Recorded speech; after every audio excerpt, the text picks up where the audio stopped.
आज हम आपके लिए महात्मा बुद्ध की ऐसी कहानी लेकर आए हैं जिसे सुनकर आप अपने अंदर उठ रहे गंदे और वासना के विचारों को अवश्य रोक पाएंगे। उससे पहले अगर आप भी भगवान बुद्ध को दिल से मानते हैं और उनके सच्चे भक्त हैं तो कहानी को पूरा सुने और चैनल को सब्सक्राइब करके कमेंट बॉक्स में नमो बुद्धाय अवश्य लिखें।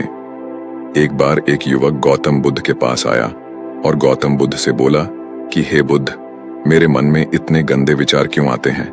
मैं नहीं चाहता कि मेरे मन में गंदे विचार आए, पर मेरे मन में हमेशा काम वासना के विचार चलते रहते हैं और मैं इनके बारे में सोच सोच कर बहुत परेशान हूँ। मेरी ऊर्जा और समय यह सब सोचने में ही नष्ट हो जाता है और इन सब के विचारों की वजह से मैं कभी भी शांत नहीं रह पाता और मैं हमेशा ही स्त्रियों को देखकर मोहित हो जाता हूँ, अपने आप को रोक ही नहीं पाता।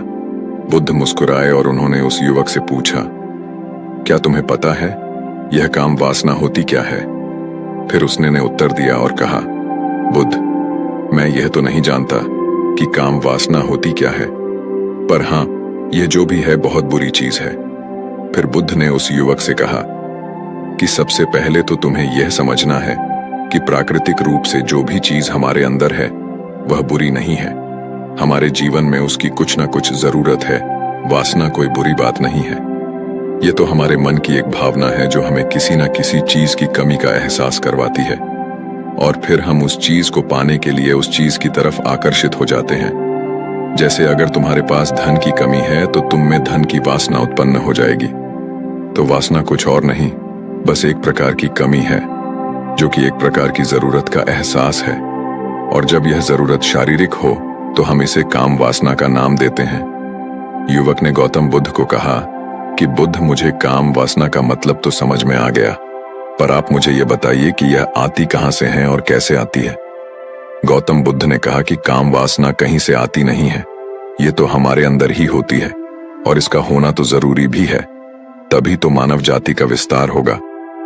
युवक ने कहा, जब यह हमारे अंदर ही है और जरूरी भी है तो फिर लोग इसे गलत क्यों बोलते हैं? बुद्ध ने कहा कि यही तो समस्या है। लोगों ने काम वासना को गलत तरीके से सोच लिया है, इसे छुपाने की, दबाने की कोशिश करते हैं। काम वासना गलत नहीं है, बल्कि काम वासना का गलत तरीके से प्रयोग करना गलत बात है।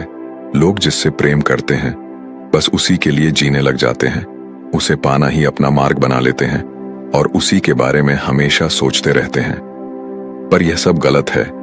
बुद्ध ने युवक से कहा, क्या तुम्हें पता है जानवरों में भी काम वासना होती है? युवक ने उत्तर दिया, हाँ बुद्ध, जानवरों में भी काम वासना होती है, क्योंकि जानवर भी तो आखिर अपने वंश को आगे ले जाएंगे। बुद्ध ने कहा, तो फिर हम जानवरों के काम वासना को गलत क्यों नहीं कहते? युवक ने कहा, मुझे नहीं पता महात्मा, आप ही मुझे बताइए।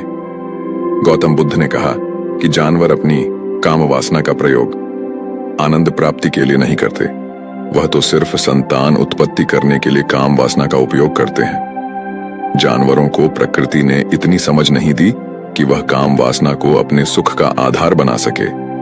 मनुष्य अपनी समझ के बलबूते पर प्रकृति में पाई जाने वाली प्रत्येक वस्तु को अपने सुख के लिए प्रयोग करता है। हम इंसानों ने ही काम वासना को अपने सुख का साधन बना लिया है, जबकि प्रकृति ने तो हमें अपने वंश को आगे अग्रसर करने के लिए दिया था, लेकिन इंसानों ने तो इसे अपने जीवन का परम लक्ष्य बना रखा है और इस तरह से काम वासना का आ जाना गलत है।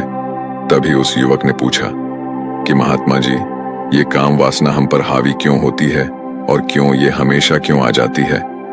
तब गौतम बुद्ध ने कहा कि सुनो, अब जो मैं तुम्हें बताऊंगा उसे तुम पूरे ध्यान पूर्वक सुनना।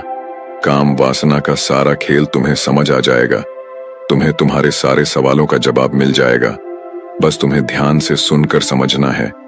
एक बार की बात है, एक आश्रम में गुरु और उनके शिष्य रहा करते थे, जो रोजाना आश्रम के बाहर स्थित गांव में भिक्षा लेने के लिए जाते थे। उस आश्रम का एक शिष्य जिस गांव में भिक्षा लेने जाता था, उस रास्ते में एक नदी मिलती थी। एक दिन उसने देखा कि एक युवक वृक्ष के पीछे छिपा है। वह उस युवक के पास गया और उससे जाकर बोला, भाई, तुम इस वृक्ष के पीछे छिपकर क्या देख रहे हो? युवक ने कहा, अरे तुझे नहीं दिख रहा क्या कि मैं क्या देख रहा हूं? तब शिष्य ने नदी की तरफ देखा तो वहां पर कुछ युवतियां पानी भर रही थीं। तब उसने उस युवक से कहा, अरे भाई, वहां पर तो युवतियां पानी भर रही हैं, इसमें छिपकर देखने वाली क्या बात है। तब वो युवक शिष्य की तरफ देखकर उससे कहता है, अरे पागल, तुम्हें दिखाई नहीं दे रहा क्या कि कैसे यह परियां नदी से पानी निकाल रही है। जरा उनकी अदाओं को तो देखो, उनके कोमल शरीर को देखो, उनकी पतली कमर मटके को उठाते समय बाल खाती है और उनके बाल उनकी कमर पर कैसे लहरा रहे हैं, मानो सुंदरता बिखर रही हो। शिष्य ने फिर नदी की तरफ देखा और इस बार वह इसे देखता ही चला गया। अभी तक तो कुछ भी नजर नहीं आ रहा था और वह बिल्कुल निर्भय था। उसे किसी भी बात का कोई डर नहीं था। लेकिन अब वो छिपने लगा और उन युवतियों को देखने लगा, और जब वह छिपकर उन युवतियों को देख रहा था तभी वह अचानक अंदर से कांप गया और उसने कहा कि यह मैं क्या कर रहा हूं, मैं जो कर रहा हूं वह सही नहीं है, मुझे यहां से चले जाना चाहिए। और फिर वह जल्दी से वहां से चला गया। वह आश्रम पहुंच जाता है। आश्रम जाकर वह अपने कार्यों में लग गया, लेकिन जो अभी वह देखकर आया था वही उसकी आंखों के सामने बार बार आ रहा था। उसके मन में वही दृश्य चल रहा था।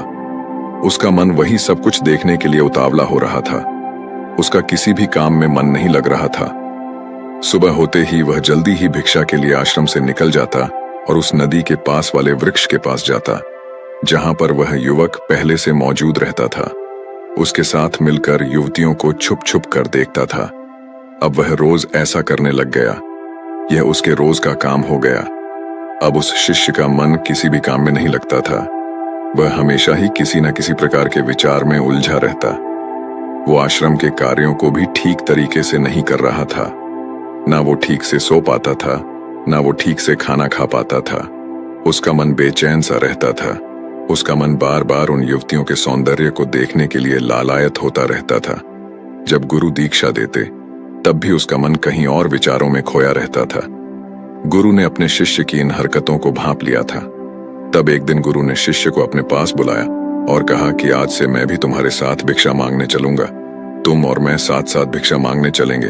तभी शिष्य गुरु को मना करते हुए कहा, नहीं गुरुदेव, आप परेशान क्यों हो रहे हो, मैं अकेला ही ठीक से भिक्षा मांग सकता हूं। गुरु ने शिष्य से कहा कि ठीक है, तुम अकेले ही भिक्षा मांगने जाओ। शिष्य तुरंत वहां से भिक्षा मांगने के लिए निकल गया।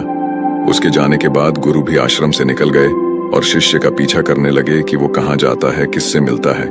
ये सब देखने के लिए उसके पीछे पीछे चलने लगे। कुछ आगे जाने के बाद गुरु ने देखा कि उनका शिष्य एक युवक के साथ एक वृक्ष के पीछे अपराधी की तरह छिपा हुआ है और छुपकर कुछ देख रहा था। गुरु भी अपने शिष्य के पीछे गए कि आखिर उनका शिष्य क्या देख रहा है, जिसे देखने के लिए वे वृक्ष के पीछे अपराधी की तरह छिपा हुआ है। गुरु ने देखा